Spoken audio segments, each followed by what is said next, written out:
Hi viewers, welcome to this channel. ఇంతవరకు ఈ channel subscribe చేసుకున్న వాళ్ళు ఎవరైనా ఉన్నట్టయితే ఖచ్చితంగా అయితే ఛానల్ సబ్స్క్రైబ్ చేసుకోండి, వీడియో లైక్ చేయండి, షేర్ చేయండి. మీకు ఏమైనా డౌట్స్ ఉంటే కాల్ మీ 4 యాప్ ఐడీస్ వచ్చేసరికి డిస్క్రిప్షన్లో ఉన్న వాట్సాప్, టెలిగ్రామ్, ఇన్స్టాగ్రామ్ గ్రూప్లో షేర్ చేయడం జరిగింది. ఆ గ్రూప్స్లో జాయిన్ అయ్యి ఖచ్చితంగా అయితే కాల్ చేయండి. సో ఇందులో వచ్చేసరికి ఏంటంటే JNTK 4-1 బీటెక్ R20లో అంటే ఈ సిలబస్ ఎవరికైనా ఒకటి హై వోల్టేజ్ ఇంజనీరింగ్ సబ్జెక్ట్ ఉంది కదా, దాంట్లో ఇంపార్టెంట్ క్వశ్చన్స్ చెప్పమని చెప్పేసి చాలా మంది స్టూడెంట్స్ అడుగుతా ఉన్నారనమాట. సో దాని గురించి అయితే చెప్పబోతున్నాను. సో ఇందులో ఇది ప్రొఫెషనల్ ఎలక్టివ్ 4 అండి. సో 5 యూనిట్స్ ఉన్నాయి. సో ఫస్ట్ యూనిట్ చూసుకుంటే break down phenomena in gases. So ఇది వచ్చేసరికి ఏంటంటే కంప్లీట్ థియరీ ఉంటుందండి. ఎక్కడో ఒక చోట ప్రాబ్లమ్స్ ఉంటాయి హై వోల్టేజ్ ఇంజనీరింగ్ లో. మీకు లాంగ్వేజ్ కష్టంగా ఉండొచ్చు, కానీ ఎగ్జామ్ రాస్తే పాస్ అవడమే కాదండి, మంచి స్కోరింగ్ కూడా వస్తుంది. ఎందుకంటే హై వోల్టేజ్ ఇంజనీరింగ్ సబ్జెక్ట్ ఎంచుకుంటారు ఎక్కువ కాలేజీలో ఎలక్టివ్స్ కూడా. అయితే బొమ్మలు కానీ అది కానీ ఇది కానీ గ్యాసెస్, సాలిడ్స్, లిక్విడ్స్ ఇవే ఉంటాయి. సో మీరు ఎంత రాస్తే అన్ని మార్కులు పడతాయండి ఇది, ఓకేనా. సో 5 యూనిట్స్ లో కూడా. సో అయితే ఇక ఇందులో వచ్చేసరికి ఇంపార్టెంట్ క్వశ్చన్స్ ఎలా ఉంటాయి. సో ఇందులో మనం మాట్లాడుకుంటే, సో ఫస్ట్ యూనిట్ లో మొబిలిటీ ఆఫ్ అయాన్స్, ఎలక్ట్రాన్స్ వచ్చేసరికి వాటి ప్రాసెస్ ని ఎక్స్ప్లెయిన్ చేయమని అడుగుతారు. జనరల్ గా ఎక్కడ జరుగుతుంది అది? కొలిజన్ ప్రాసెస్ ఉంటుంది కదా. సో ఆ కొలిజన్ ప్రాసెస్ లో వీటి గురించి ఎక్స్ప్లెయిన్ చేయమని చెప్పేసి అడుగుతారన్నమాట. సో ఇక ప్రాబ్లం ఇస్తే ఏదన్నా ఒకటి బ్రేక్ డౌన్ స్ట్రెంగ్త్ క్యాల్కులేట్ చేయమని చెప్పేసి అడుగుతాడండి. అది అందులో వచ్చేసరికి గ్యాప్స్ ఇస్తాడు, యూనిఫామ్ ఫీల్డా, నాన్ యూనిఫామ్ ఫీల్డా, అట్మాస్ఫియర్ కండిషన్ అవన్నీ ఇచ్చి కనుక్కోమని చెప్పేసి అడుగుతాడు. జనరల్ గా అందులో ప్రాబ్లం వచ్చేసరికి గ్యాప్ 22.6 మిల్లీమీటర్స్ దాని మీద ఇస్తారంటే అది నాయుడు కామరాజ్ బుక్ ఉంటుంది, MS Naidu and Kamaraj book, ఆ బుక్ లోంచి ఇస్తాడు. సో ఇంకో క్వశ్చన్ ఎలా ఉంటుందంటే, ఇక్కడ properties of different gases gaseous insulating materials గురించి అడుగుతాడు. ప్రాపర్టీస్ ఉంటాయి అన్నిటికి కూడా. సో ఏ యూనిట్ కానిట్టు అదే లిక్విడ్స్, సాలిడ్స్, గ్యాసెస్ అలా. సో ఇందులో ఇంకోటి వచ్చేసరికి ఏంటంటే వెరీ వెరీ ఇంపార్టెంట్ టౌన్సెండ్స్ క్రైటీరియా ఏదైతే ఉంటుందో బ్రేక్ డౌన్ ప్రాసెస్ కోసం, సో ఆ ఈక్వేషన్స్ డెరైవ్ చేయమని చెప్పేసి అడుగుతాడు అనమాట. వెరీ వెరీ ఇంపార్టెంట్, ఓకేనా. సో ఇక ఆ తర్వాత వచ్చేసరికి సో ఇక ఇందులో ఇంట్రెన్సిక్ కొలిజన్స్ గురించి, ఎలాస్టిక్ కొలిజన్స్, ఇన్ఎలాస్టిక్ కొలిజన్స్ గురించి అడుగుతాడండి. సో దానికి బొమ్మలు ఉంటాయి చిన్న చిన్న రౌండ్ సర్కిల్స్, ఎలాస్టిక్ అయితే ఎలాంటి దాని గురించి రాయమని చెప్పేసి అడుగుతారు అనమాట. లేదా కంపారిజన్ అడుగుతాడు.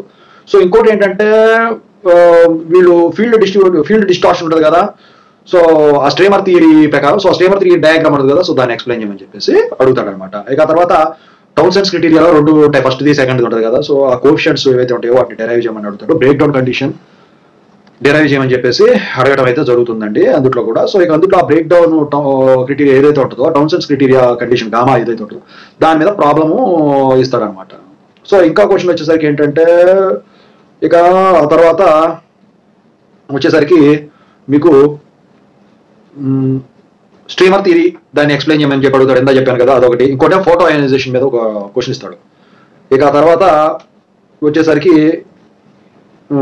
సెకండరీ అయనైజేషన్ కోఎఫిషియంట్ కనుక్కోమని చెప్పేసి కొంత డేటా ఇచ్చి అడుగుతాడు. టౌన్సెండ్స్ క్రైటీరియా మీద ప్రైమరీ సెకండరీ ఉంటుంది కదా. సో కోఎఫిషియంట్స్ కనుక్కోవడం వెరీ ఇంపార్టెంట్, ప్రాబ్లం ఇస్తాడు. ఇక ఆ తర్వాత వచ్చేసరికి పాస్చెన్స్ కర్వ్ దాన్ని డెరైవ్ చేయటం, దాని బొమ్మ గీసి ఎక్స్ప్లెయిన్ చేయమంటాడు. ఇక ఆ తర్వాత అయనైజేషన్ ప్రాసెస్ బై కొలిజన్స్ వచ్చేసరికి సర్క్యూట్ డయాగ్రామ్ ఉంటుంది కదా, ఎనర్జీ ఇవ్వటం, సో దాని మీద ఇస్తాడు. మళ్ళీ ప్రైమరైజేషన్ క్వశ్చన్ మీద ప్రాబ్లం ఇచ్చేదానికి ఛాన్స్ ఉందన్నమాట. ఇక తర్వాత యూనిట్ 2లో చూసుకుంటే break down phenomena in liquids, break down phenomena in solids. So దాంట్లో వచ్చేసరికి ఎలా ఉంటాయి. సో దాంట్లో క్వశ్చన్ ఎలా ఉంటుందంటే, so purification system with new diagram అని లిక్విడ్ ప్యూరిఫికేషన్ సిస్టమ్ దాని మీద అడుగుతాడు. లేకపోతే కాంపోజిట్ ఇన్సులేషన్, లేకపోతే short term break down, long term break down మధ్య డిఫరెన్స్ ఏంటి, సో కంపేర్ చేయమని చెప్పేసి అడుగుతాడు. ఇక ఆ తర్వాత వచ్చేసరికి ఏంటంటే bubble theory, cavitation and bubble theory మీద వచ్చేసరికి అడుగుతాడండి, దాని మీద ఉంటుంది. ఇక తర్వాత thermal break down of solids వాటి ప్రాపర్టీస్తో సహా ఎగ్జాంపుల్ ఇచ్చి చేయమని చెప్పేసి అడుగుతాడు. ఇక తర్వాత వచ్చేసరికి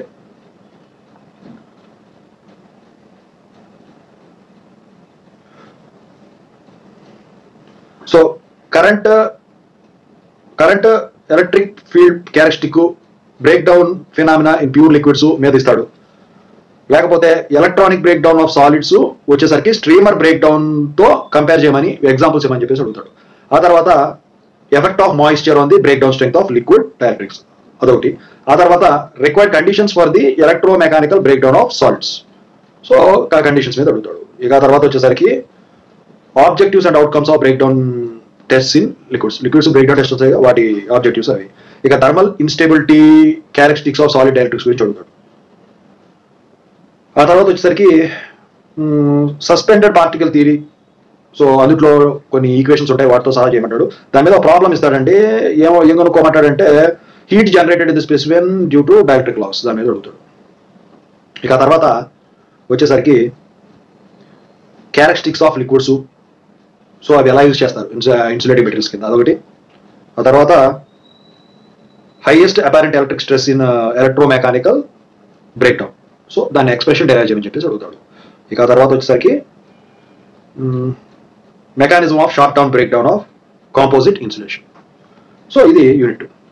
ఇక యూనిట్ 3 పరంగా మాట్లాడుకుంటే మనం, సో యూనిట్ 3 వచ్చేసరికి ఏంటి, so generation of high DC voltages, generation of high AC voltages. ఇక్కడ ప్రాబ్లమ్స్ కూడా తగిలేదానికి ఛాన్స్ ఉందండి.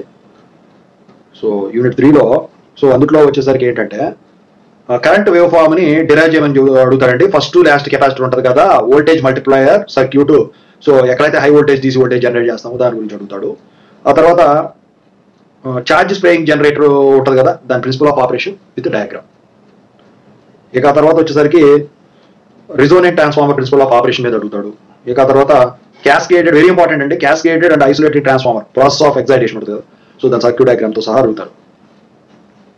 ఓకేనా. ఇక తర్వాత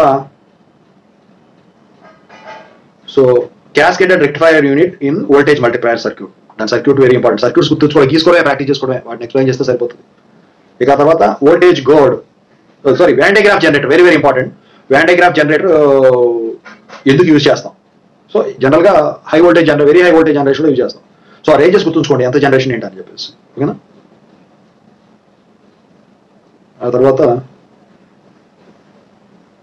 వచ్చేసరికి ఏంటంటే క్యాస్కేడ్ కనెక్షన్ ఆఫ్ ట్రాన్స్ఫార్మర్స్ ఉంటుంది కదా for producing high AC voltages, వాటి డిఫరెంట్ స్కీమ్స్, వాటి గురించి. ఇక తర్వాత రిజోనెంట్ ట్రాన్స్ఫార్మర్ చెప్పాను. సో డబుల్ ఎక్స్పోనెన్షియల్ వేవ్స్ ఉంటాయి కదా, standard impulse waves, very important, అది కూడా దాన్ని అనలైజ్ చేయడం ఒకటి. ఆ తర్వాత capacitors for high impulse current generation, so దాన్ని ఎక్స్ప్లెయిన్ చేయమని చెప్పేసి అడుగుతాడు. ఇక ఆ తర్వాత వచ్చేసరికి so voltage doubler circuit in high voltage DC generation, అదొకటి ఇంపార్టెంట్. ఇక తర్వాత వన్ డయాగ్రాఫ్ జనరేటర్ చెప్పాను కదా. ఇక తర్వాత craft water voltage multiplier circuit, దాని గురించి ఎక్స్ప్లెయిన్ చేయమని చెప్పేసి అడుగుతాడు. ఇక టెస్లా కాయిల్, వెరీ ఇంపార్టెంట్ అండి, ఈక్వలెంట్ సర్క్యూట్తో సహా, అవుట్పుట్ వేవ్ ఫామ్తో సహా, వెరీ ఇంపార్టెంట్. ఓకే. తర్వాత వచ్చేసరికి ఇది ఇంపార్టెంట్ అండి, expression for the voltage drop on load and regulation of voltage multiplier circuit derivation. So ఇంకా తర్వాత వచ్చేసరికి ఏముంటుంది, స్టాండర్డ్ ఇంపల్స్ వేవ్ ఫార్మ్స్ మీద చెప్పాను, దాని గురించి చదువుకోవడమే. ఇక సో ఇంపల్స్ కరెంట్ జనరేటర్లో మ్యాక్సిమం ఇది అడగడు, ఎప్పుడో ఒకసారి అడుగుతాడు. డ్యూరేషన్ ఏదైతే ఉందో ఒక హాఫ్ సైకిల్కి, అదే డాంప్డ్ ఆసిలేటర్ వేవ్కి, దాని మీద అడుగుతాడండి. ఇది third unit. Fourth unit generation of impulse voltage, generation of impulse currents. So దీని గురించి మనం మాట్లాడుకుంటే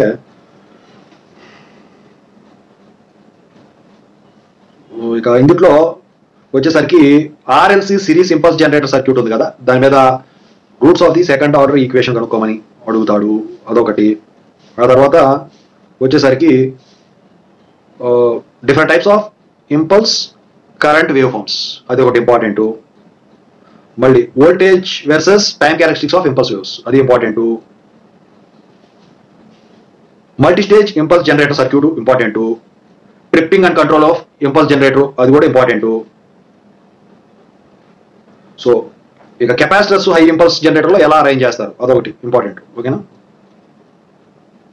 ఇక తర్వాత వచ్చేసరికి what is that trigatron gap, very very important, explains its functions and operations. So దీని మీద ప్రాబ్లమ్ ఇస్తే కొంచెం మీ వల్ల ఇద్దో అవుదో మరి. Direct high voltage MS Naidu and Kamaraju వెనక పక్క ఉంటుంది కదా, ఆ ప్రాబ్లమ్స్ ఇస్తాడండి. అందులో డైనమిక్ రెసిస్టెన్స్ కనుక్కోవడం ఉంటుంది కదా, అది కనుక్కోమని ఇండక్టెన్స్ అనేది అది అడుగుతాడు. ఇక తర్వాత వచ్చేసరికి ఏంటంటే standard impulse wave specifications very important, చూసుకోండి. స్టార్టింగ్ ఉంటాయి 4-5 పాయింట్లు ఉంటాయి. So basic impulse generator circuit కానీ, దాని ప్రాసెస్ ఆఫ్ జనరేషన్ కానీ, అది కూడా ఇంపార్టెంట్. ఇది యూనిట్ 4. ఇక యూనిట్ 5 చూసుకుంటే measurement of impulse voltage generators and currents.